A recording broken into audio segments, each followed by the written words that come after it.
Welcome to driver training at the training center. Today you'll be learning how to drive this EMD SD40-2 locomotive in BNSF railway livery. The SD40-2 started production in 1972, with the last unit being built in 1986. Rated at 3,000 horsepower and weighing at least 170 tons, the SD40-2 is rated with a continuous tractive effort of 831,000 pounds. Over 4,000 SD40-2 locomotives were produced by EMD in various configurations, and many are still in use today, 50 years after they were first introduced. When you're ready to begin, climb aboard.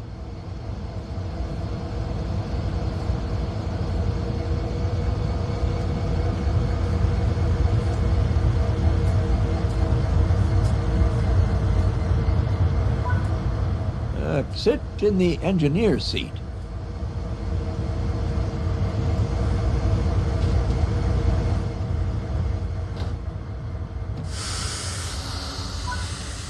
Now you'll go through the steps needed to take over this locomotive.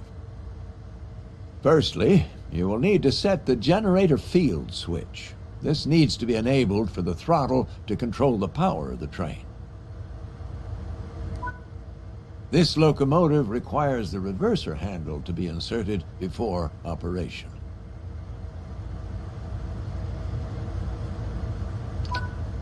The reverser determines the direction of travel.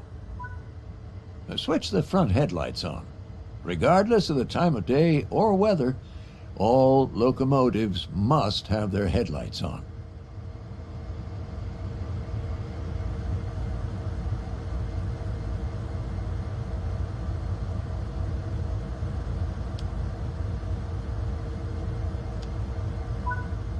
When getting moving, it's worth remembering the following sequence: independent on, auto off, throttle on, independent off.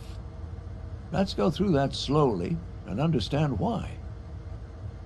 First, fully apply the independent brake. Now, this will ensure that regardless of anything else, your train won't move. Next, fully release the automatic brake. This will release the brakes on the rest of the train, but you won't go anywhere because those independent brakes are holding you. Now apply a small amount of throttle and verify that power is generated.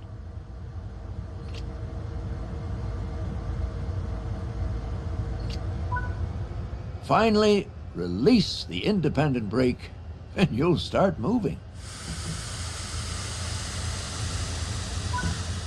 This is a great practice to get used to because it'll help you with two key areas. The first is that you verify that the train will take power before you release the brakes. You don't want to find yourself without power and having to hurriedly put the brakes back on. The second is that having power applied as you release the independent brakes ensures that you won't roll backwards. On steeper hill starts, you may even need to start with more power. And this is something you can practice and get used to as you find yourself out on the railroad.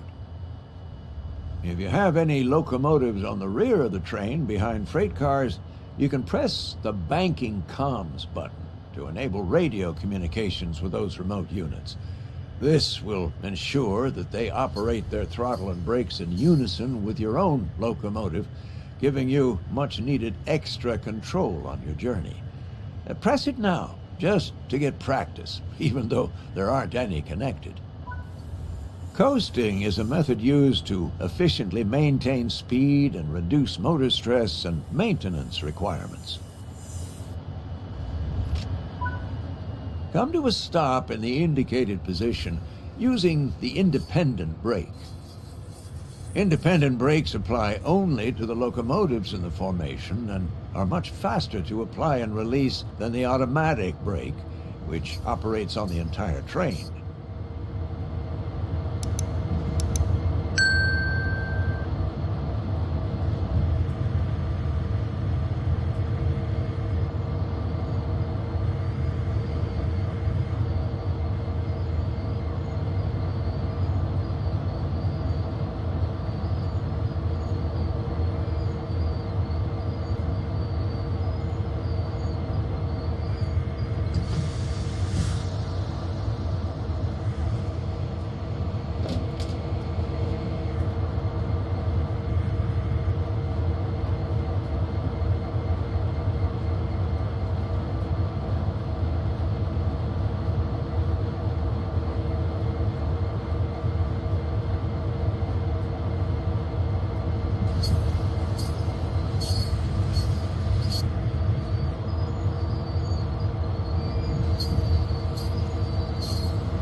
Change direction with the reverser. Then change the junction indicated, either by walking over to it or using the map.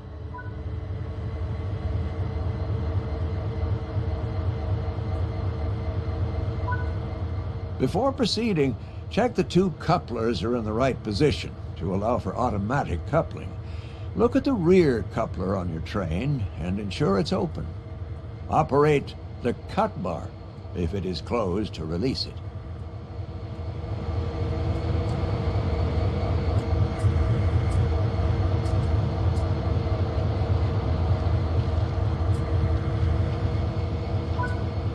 Next, walk over to the freight cars you're going to couple to and check their coupler knuckle is open too. Operate the cut bar here to open the knuckle.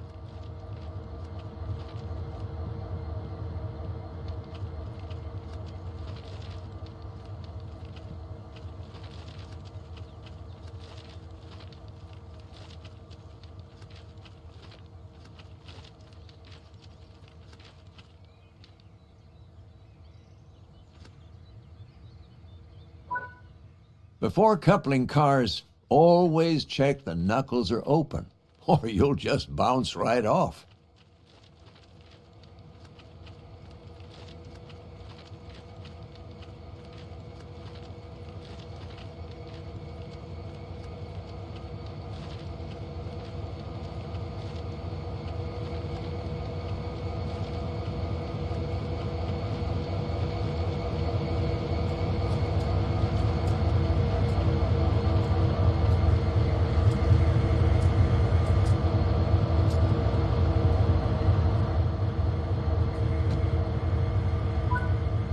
Okay, the junction is correctly aligned and the cars are ready to couple. Couple up to the cars by gently driving into them at a slow speed. And most freight uses automatic knuckle couplers, so they will automatically couple once they connect.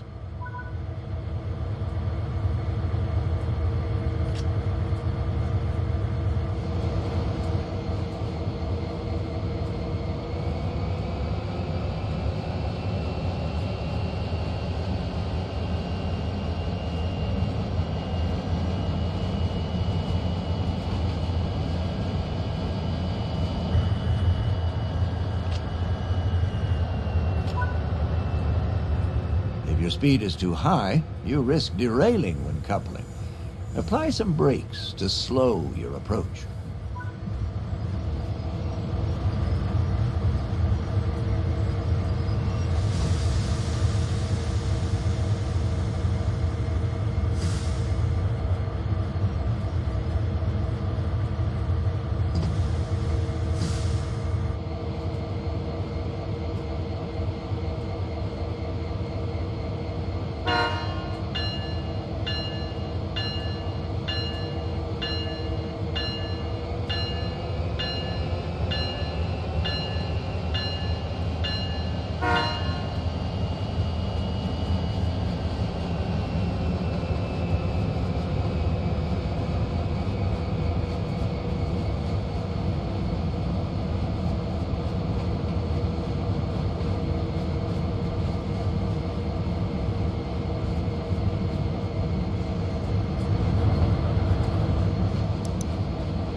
Hey, nice work.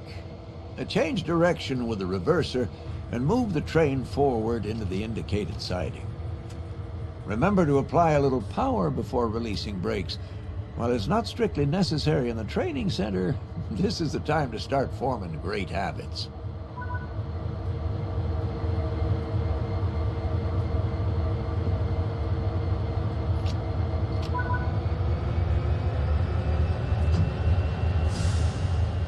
Since you have freight cars coupled, you should slow down using the automatic brake and get the extra braking effort from those freight cars. The automatic brake applies brakes throughout the entire train.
Uncouple the cars either by using the external camera or by walking to the cars on foot.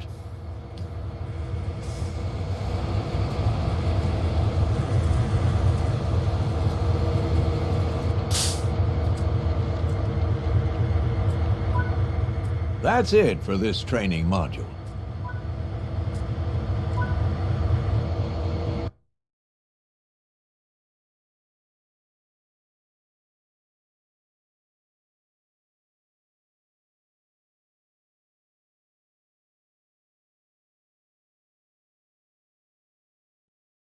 You got me running